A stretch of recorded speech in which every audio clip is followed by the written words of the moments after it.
What do you say and what do you do when you bury the last of a generation? When we buried Henry Golub, the crowd gathered around the grave was small but mighty. At 81, he had no descendants, no life partner to speak of.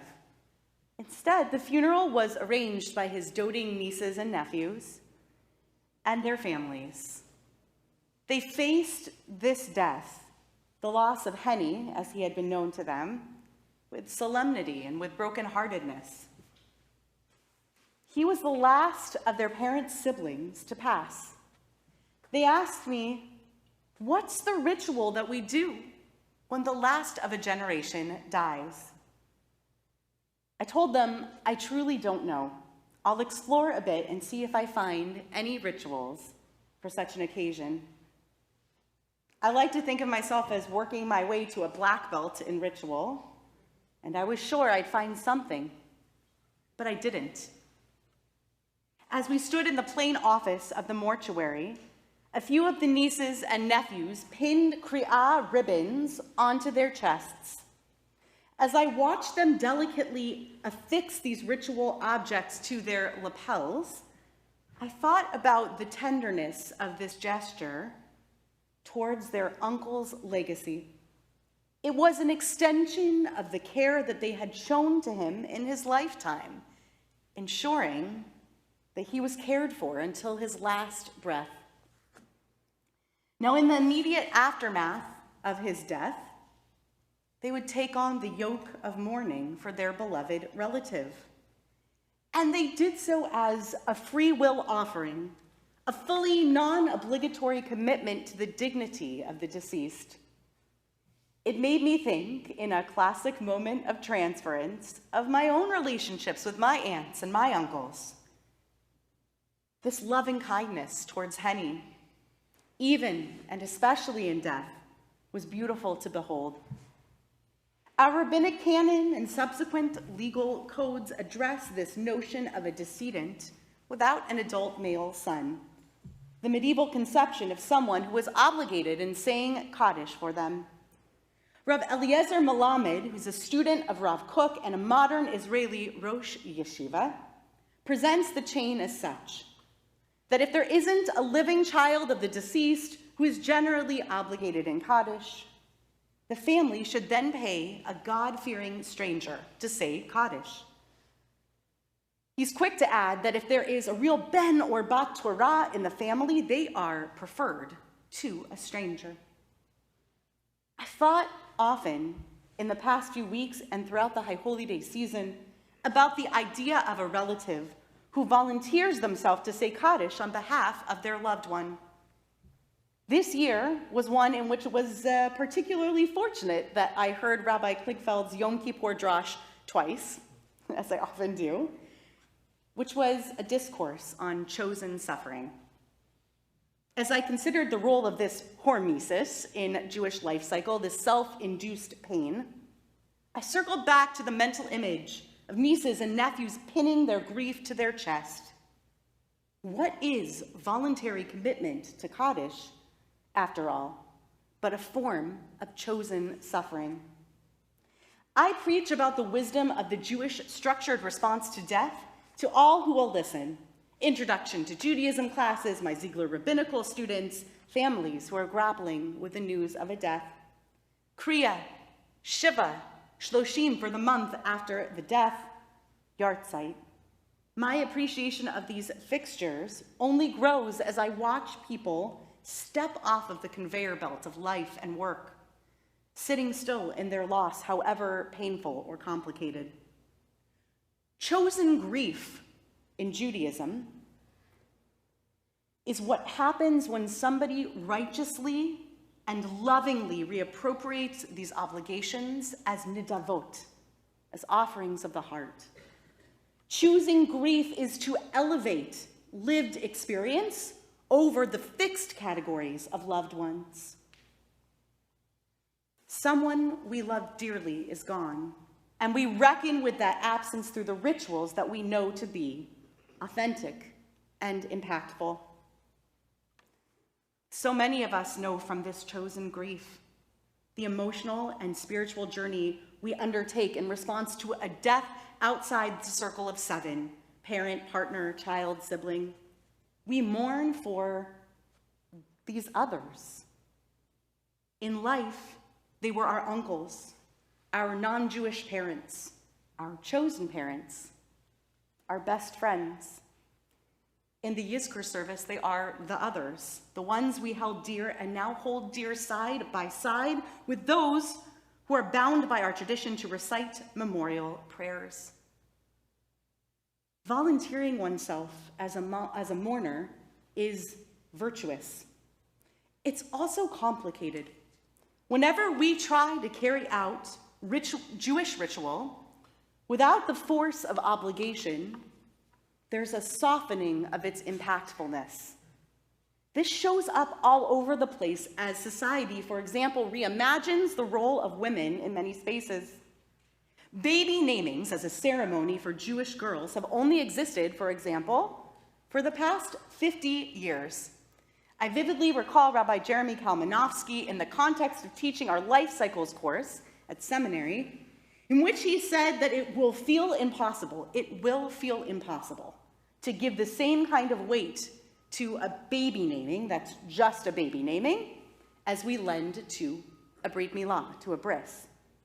He said it was about the blood and bodily alteration. And I don't entirely disagree, and I did unsuccessfully petition my husband that we pierce our daughter's ears at her brit bat. But he's also right, Rabbi Kamenofsky, in that the obligation of bris will always feel more weighty than the giving of a Hebrew name when it's just that. This dynamic is only amplified in the world of saying Kaddish, which was restricted to male heirs up and through much of the 20th century.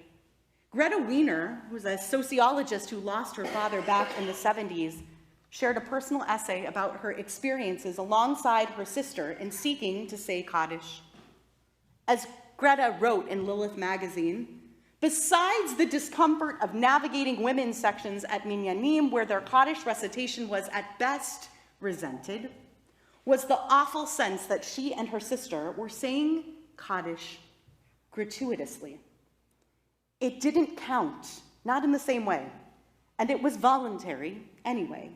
In other words, it was just chosen grief. One way to address this caveat is to frame the memorial prayer as a tool for redeeming the deceased and redeeming death itself. In his book, Living a Year of Kaddish, Ari Goldman writes that Kaddish is a tool for the living to meet God with ultimate acceptance. We cannot bring back the dead, he writes, but we can redeem death. And if Kaddish is truly a spiritual device that is affixed to the soul of the departed, well then, the obligation is rooted in the deceased, and there's less importance assigned to who is reciting Kaddish for them. The widespread halachot and customs around Kaddish arise from the medieval understanding that when Kaddish was recited, the departed are shielded from divine punishment. So we say these Aramaic words, Yitgadal v'Yitkadash, to invoke divine leniency and elevate the souls of the departed. Kaddish is for the dead, no matter who chooses to recite it. It may once have been that Kaddish was a gift mostly to the deceased, but our generation is witness to almost a full inversion of this idea. There is a moment at a Jewish burial, many of you might recall this, when we pivot our attention from the mitzvah of kavod hamet, the dignity of the deceased, to nichum avelim, comforting the mourners. The very first act of comfort is our amen to the recitation of mourner's Kaddish for the individual we just buried. That very first recitation. Kaddish is very much today for the mourners. It is an act of incantation, though we may hardly know the meaning of the Aramaic. The very exact formula of Kaddish comforts as if we have properly conjured the very first sparks of consolation from the universe. Nearly 25 years ago, a Rabbi Emeritus, Rabbi Joel Rembam, brought a rabbinic responsum to the law committee offering an answer to this query: does a Jew who converted say Kaddish for their non-Jewish parents or relatives?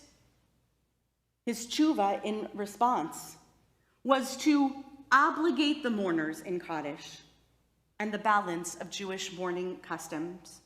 Rabbi Rembam writes that this conclusion is intended to grant the mourners the traditional Jewish structures of mourning. The responsum concludes that converts are required, obligated, to perform all the mourning rites. I see in this response a meta principle that gifts the mourner who converted something beyond permission to choose grief. Even more so, it gives the gift of obligation, which in turn authenticates the grief of the living. I never did find a Jewish ritual for the last death of a generation. So together with Henny's family, we created one. As a last act of burial, one of the nieces stepped forward to complete 7 final shovelfuls of dirt, one for each of the siblings now gone. And together we recited the piece of liturgy, Lidor Vador Nagid Godlecha. From generation to generation, we will extol not only your glory, as in God's glory, but also the glory of the generation now gone. I had the privilege of witnessing these loving relatives grasping tight to their shovels, holding close to their memories of a sweet uncle, choosing grief. It's no accident that Rabbi Rembam fostered a community that shows up in extraordinary ways for mourners of all stripes. We as a community have the power to authenticate grief when we comfort without discrimination. For those who choose grief from a place of love and earnestness, we promise you the same unnecessarily heaping portions of kugel as we do to any other mourner.